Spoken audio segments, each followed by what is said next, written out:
All right, guys, you know how occasionally you'll have like a happy accident where you just run up on something? First thing, ignore the bug guts.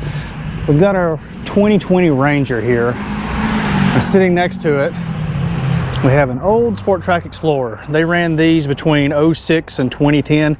I actually used to have one of these, and I've been looking for an opportunity to park one of these, park the truck beside one of these, just to get a comparison of what they look like, because since I used to own one of these, every time I hop in one of these new Rangers, I sort of compare it to the old Sport Trac. And performance wise, the Ranger, to me, it rides better because it rides more truck-like. And if you've got a tune on it, it definitely outperforms even the V8 version of the Sport Trac. But I just wanted to give you guys sort of a look at how similarly sized these two vehicles are.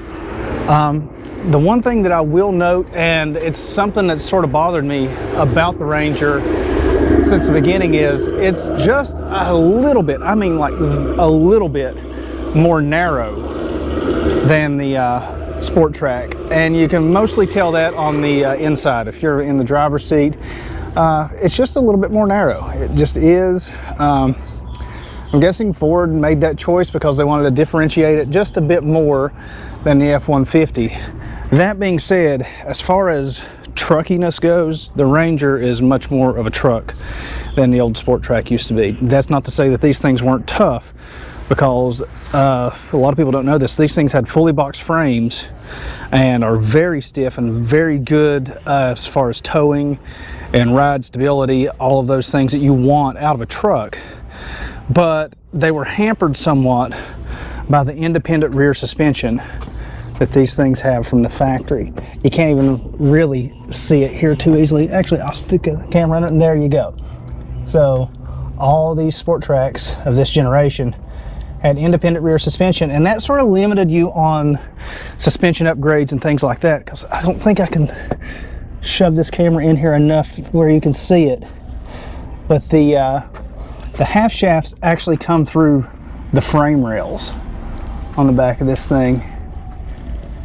There, you can sort of see it right there, that hole right there through the frame rail.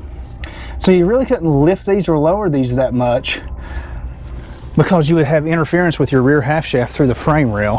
Of course, the Ranger, the mirrors are a little bit higher, the belt line is higher. It's more of a truck than this was SUV based, because this is from this pillar forward is pretty much the same as Explorer. Actually, this door forward might be the same as Explorer from that generation. And this thing had a lot of kit bashing, I guess you'd call it, or parts bin shopping. This is the rear tail lights off of, well, rear tail lights. I mean, they're all rear tail lights. It's the tail lights off of a step side bed F-150 of the similar years. Along with these came off a step side bed F-150, and even the tailgate, I believe, is the same. The Ranger, of course, the bed is a little bit wider because it's not sort of that step side, flare side look that the Sport Trac had. And of course, you've got your traditional solid axle with leaf springs, so that's much more trucky.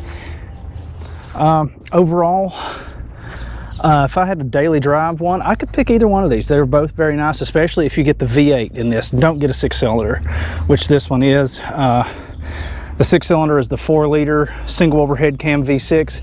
They have tons of issues as far as, well, not really tons of issues, but if something does go wrong, it's basically a pull it and replace it type situation. The chain drives for the cams, you have one on the front and one on the back of the engine. The back one can't be serviced with the engine in the vehicle. It has to come out. So it's just kind of a pain in the ass. And they had that 5R55 transmission that was never all that good. But the V8 versions have a 6R80. It's a 3-valve 4.6. And that's a decent engine. Not a whole lot of problems with them. There's some cam phaser issues and stuff like that. But overall, a pretty good engine, and a V8 in a mid-size package. The Ranger, of course, 2.3-liter EcoBoost, which I've said can easily break the hearts of 4.6 3-valve owners in the Mustang platform. And then you've got the 10R80 transmission backing that engine up in this. Just riding around here in South Florida, this truck I've been seeing 22 to 23 miles per gallon on I-95. You guys know the speeds you run on 95 in South Florida. The Sport Trac we had, you might get 18. It was an 18 mile per gallon deal. It was a V8, of course, because I would not buy a 6-cylinder version. So I say the Ranger is a pretty good successor to that. If you can deal with just a tiny amount smaller cab, it's a much better overall truck.